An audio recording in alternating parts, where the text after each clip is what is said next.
Okay, Joe, I wanted to ask you another question. We've talked before about the opportunity scenario. Okay. Yes. But what I wanted to talk about and ask you about now has to do with the advancements in technology. Specifically, there's artificial intelligence, there's the Internet of Everything coming out, there's 6G going to be hitting. All of this stuff changes the landscape in the world of business, in the world of communication, in the world of economics, and all sorts of stuff.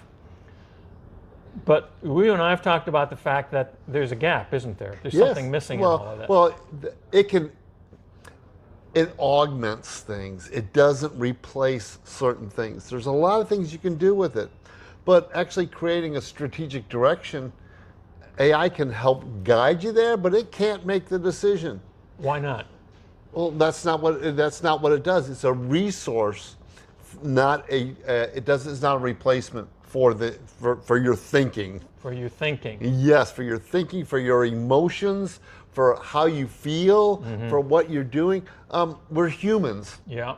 We live off of our emotions. We are an emotional being. Which is not a bad thing. That's actually a very good. That's all part and parcel of this environment, what we're here for. Yeah, we live off our emotions. We're not a robot. We're not an AI. We are an emotional being, and we're driven by our emotions. So are people who are implementing, business owners especially, I'm not talking about like the major corporations. I'll look at a small, medium-sized business owner who's looking at things and saying, wow, if I can adopt and implement certain of these technologies and strategies, it's going to do these various things for me. Yes. Increase this, decrease that, blah, blah, blah, blah, blah. But is there a point where implementation becomes abdication? Yes. Yeah. Well, we talked about this before was it GPT Slop? Yeah. We did that where hey, people are just GP and then throwing it without any thinking about what it really means or says. And the thinking aspect of the strategic direction where you want to go these tools are tools. It reminds me back. You remember the days of bookkeeping with the dual ledgers? Yeah. QuickBooks came out. Oh, it's gonna revolutionize. Yeah. Well, and it's gonna get rid of all the bookkeepers. It didn't. It actually created that. There's still bookkeepers, accountants. Right. So it changes, but it doesn't necessarily completely replace. It augments. It's a tool, things to allow us to expand. So how does brainSHARE work within this structure, this frameworking of the advancements in technology as it pertains to helping a business owner? We embrace it with our clients, with our tools, because it's just like QuickBooks from it's a tool to use to achieve your goals.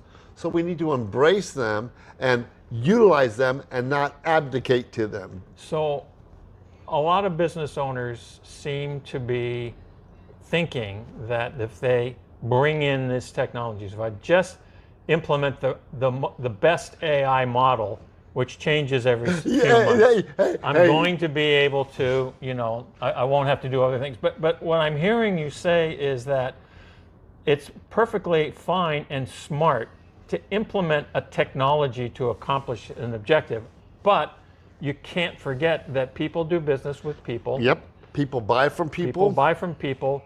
Employees work with people. For people. People work with people. Your vendors are people. The government representative who comes in to do the inspection to make sure you're meeting the various requirements of your restaurant or whatever are people. Okay, so we're not getting rid of people. No. So how does brainSHARE help a business owner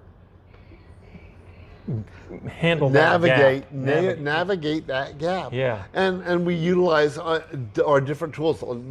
An org chart, roles and responsibilities, KPIs are all part of that. And the tool augments what those roles are. So it doesn't replace. You can't say, HR. Now you could outsource it, but there's still a person there that's got to guide and drive where it's going. Got it. So if you just say, it's taken care of now, you're going to have problems. Just like when you delegate and when you abdicate instead of delegate, you're going to have problems. So this tells me that it becomes important for the owner, the business owner, or his second level, depending upon how the management structure is in an organization, to put on your calendar times to review, when I say the technology you're implementing is going to be doing certain things for you. Yes. But you have to monitor that, don't you? Yes. And then you have to be able to interact with the people who are involved as well. So is that a scheduling? Yes, you've got to coordinate that, just like you're managing the business. A CEO's job is strategic direction, profitable revenue growth, and managing the other functions. So that stays the same. Okay, all you're doing is you're plugging in additional tools. Either you're responsible or someone on your team is responsible for marketing. Now, are there tools there? Yes. Can you get reports? Yes. But someone's still got to be overseeing that. Overseeing that, right. And saying, here's the direction we're going. Right.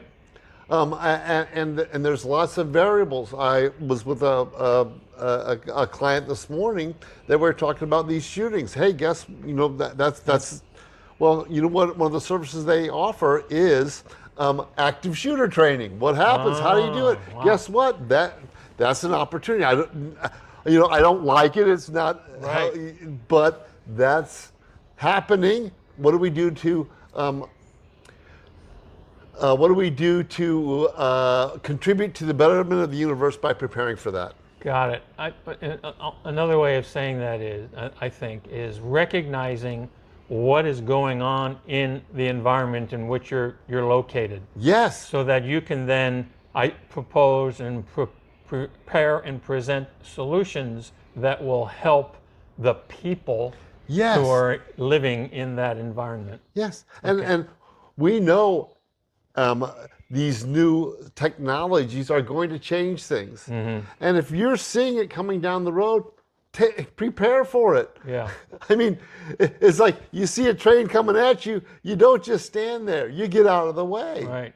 Or you move and you make another plan. Right. As these things are coming, be aware of them and what do you need to do, because you control your destiny. Nobody else does. I think part of that ties back into what we've talked about before in terms of knowing what your passion is, what your objectives are, and things like that. Because there's so many things that a business person can do, regardless of the industry that they're in, that are going to contribute positively to their not just their personnel, but their community and the city and the state, all that kind of stuff. So it's just a question of making sure that you're attuned to that, which is where brainSHARE can really help. Absolutely, and that's what we're here for. Fantastic. Thanks, Joe. Thank you.